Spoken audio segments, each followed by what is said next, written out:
আমার বাবাইকে নিয়ে চুল কাটাতে যাব বাসার সামনে মাদ্রাসার সামনে মিনি ফুচকা দেখে আমি আর আমার বাবাই না খেয়ে আর যেতে পারলাম না। বাবাইয়ের চুল কাটা শেষ করে বাসায় ফেরার পথে আবারও ফুচকা খেলাম। সো হ্যালো এভরিওয়ান, আসসালামু আলাইকুম। সবার কি অবস্থা, কেমন আছেন? আশা করি সবাই ভালো আছেন। ইদানিং এত পরিমাণের গরম পড়েছে যে বাহিরে বের হওয়াটাও এখন অসহ্য লাগে। এত পরিমাণের রোদ, বাহিরে তো বের হতেই হতো কারণ আমার বাবাইয়ের চুল অনেক বড় বড় হয়ে গিয়েছে।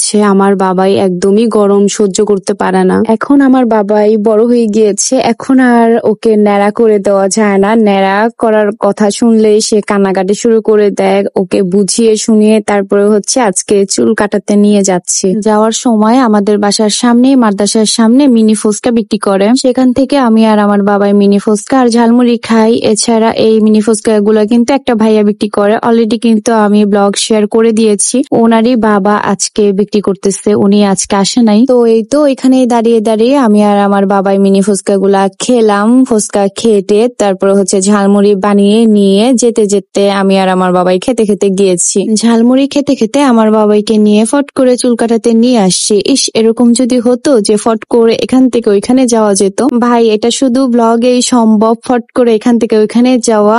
আর আমার বাবাই চুল কাটতে এসে যে একটা কাণ্ড ঘটালো, সেলুনের দোকানের মুখ বরাবর চায়ের দোকানে সবাই বসে ইংলিশ মুভি দেখতেছে আর আমার বাবাই চুল কাটা বাদ দিয়ে তাদের সাথে ইংলিশ মুভি দেখা শুরু করছে। এটাই আমার বাবাইয়ের কাণ্ড। সবাই টিভি দেখতেছে, সাথে করে আমার বাবাইয়েরও টিভি দেখতে হবে। ছোটবেলা থেকে আমার বাবাইয়ের চুল যার কাছ থেকে কাটাই, ওর কাছ থেকেই আমার বাবাইয়ের চুল সেই যে ছোটবেলা থেকেই কাটাই।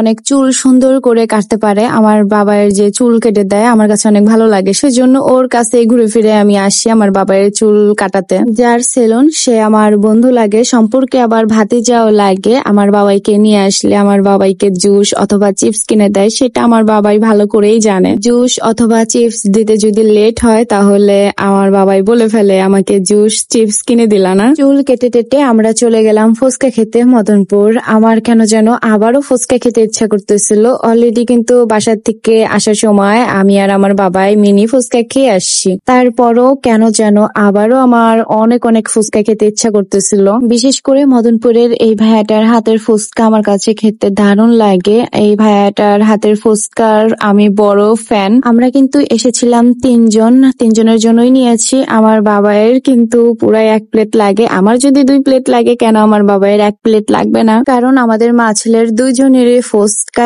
এত পছন্দ। ফুচকা 3 বেলা খেতে দিলে মনে হয় 3 বেলাই খেতে পারবো। ফুচকার সাথে যে খাওয়ার জন্য টক দেয়, টকটা কিন্তু আমার কাছে অনেক ভালো লাগে। এই টকটা অনেক দারুণ, আর টকটা পুরাই চটপটির মতন। আমি তো সুদা 2-3 বার নিয়ে খাই। মদনপুরের মধ্যে কোথায় বেস্ট ফুচকা পাওয়া যায় যদি আমি বলবো এই ভাইয়াটার দোকানের ফুচকা। আপনারা যারা নয়াপুরের মদনপুরের আছেন তারা এই ফুচকার দোকানটা চিনতে পারেন, আর যারা চিনেন না তাদের জন্য বলি, মদনপুর নামতেই নতুন মার্কেটের সামনেই ফুচকার দোকানটা কিন্তু একেবারে ছোটখাটো লোকাল পাবলিক প্লেস। লোকাল পরিবেশ হলে কি হয়েছে, ফুচকা কিন্তু লোকাল না। যদি এই দোকানের ফুচকা খেয়ে থাকেন অবশ্যই আমাকে কমেন্ট সেকশনে জানাতে একদম ভুলবেন না। সো আজকের মতন ভিডিওটা এই পর্যন্তই। আল্লাহ হাফেজ। Thanks for watching my video.